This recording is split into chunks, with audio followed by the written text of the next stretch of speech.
Everyone, this is Saima Dil and you are watching my channel Saima vlog. Friends, आप सबको मेरे channel पे वेलकम। उम्मीद करती हूँ आप सब खैरियत से होंगे। फ्रेंड्स, जैसा कि आप सबको पता है, साइमा व्लॉग में हमने स्टार्ट की है संडे स्कूल की रेगुलर क्लासेस, जिसमें बेसिक स्टडी से स्टडी स्टार्ट की हुई है। तो आज हमारी थर्ड क्लास है। तो उम्मीद करती हूँ आपने पिछली क्लासेस से बहुत कुछ सीखा होगा। इसी तरह आज तीसरी क्लास जो है वो है बाग़ अदन के बारे में। तो हम सीखते हैं, एक खूबसूरत सी अदन नाम की जगह में खुदा ने एक बाग लगाया और उस बाग का नाम अदन रखा।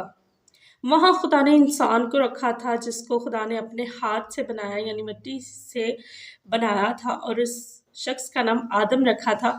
और उस बाग अदन में खुदा ने आदम को रखा। खुदा ने बाग अदन में बहुत सी खूबसूरत दरख्त, फल और अनाज वाले फल, बहुत ही खूबसूरत फलदार दरख्त भी पैदा किए, और बहुत ही खूबसूरत सा बाग खुदा ने आदम के लिए बनाया।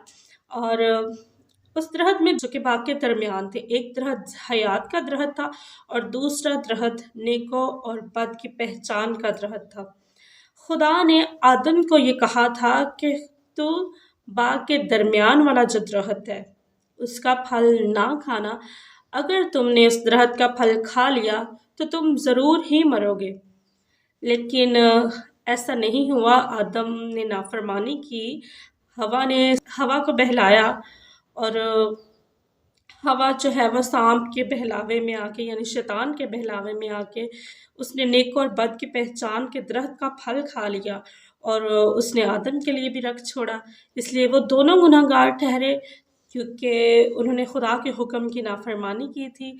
इसलिए खुदा ने उन दोनों को बाग अदन से बाहर निकाल दिया। इसलिए बाहर निकाल दिया कि अब वो दोबारा हयात के दरख्त का फल ना खा ले, क्योंकि अगर वो दोबारा हयात के दरख्त का फल खाते तो वो हमेशा के लिए ज़िंदा रहते। लेकिन उनके गुनाह के इवज़ उनको बाग अदन से बाहर निकाल दिया गया, क्योंकि उन्होंने खुदा के हुक्म की नाफरमानी की थी। सो फ्रेंड्स, आज के हम वीडियो में सीखते हैं कि हमें कभी भी खुदा के हुक्म की नाफरमानी नहीं करनी चाहिए। खुदा ने हमें जो सिखाया है, जो बाइबल के मुताबिक, हमें उस पर अमल करना चाहिए और दूसरों के भी को भी बताना चाहिए, ताकि वो भी सीखें और खुदा के हुक्म पर चलें।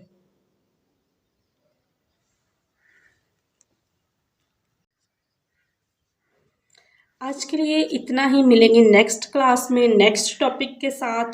सो पिछली स्टडी को रिवीजन करते रहा करें, ताकि आप जो भी सीख रहे हैं वो आपको याद रहे और आप दूसरों को भी सिखाने वाले बने। मिलेंगे नेक्स्ट वीडियो में। तब तक के लिए अपना बहुत ख्याल रखिएगा। God bless you all.